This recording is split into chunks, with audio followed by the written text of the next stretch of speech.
Deigrum LP School, 17 kilometers away from Dipu, functioning in a very pathetic and poor condition.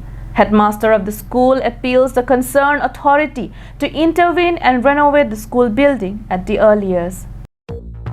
Karbi Anglong has 11 developmental blocks, and Nilip Developmental Block is one among the 11 blocks under Karbi Anglong Autonomous Council. The citizens of Nilip Block residing in rural areas do not possess the capacity of sending their children to the private educational institution.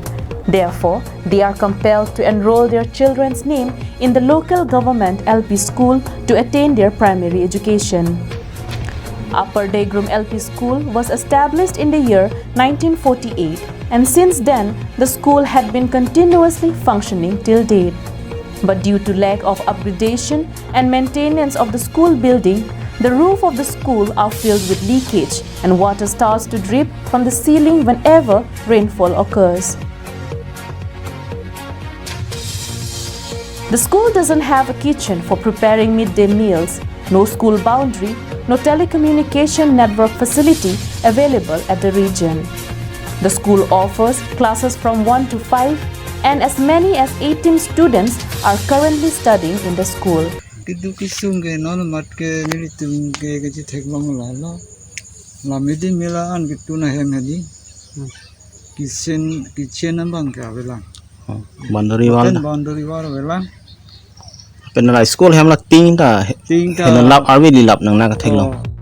Rajan Rongpar, headmaster, informed that the teachers are assigned not the duty of teaching the students but also assigned with the duty of BLO since the last 8 years, creating a problem in performing dual duties due to lack of teaching staff at the school.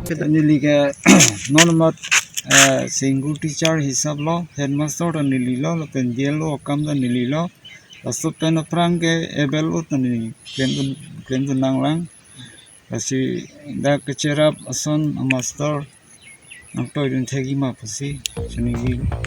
Headmaster of the school appeals the concerned authority through social media platform to kindly intervene into this matter and appoint additional teachers for smooth functioning of the school. Samson Ingti's report from Koilamati, Karbi Anglong Live.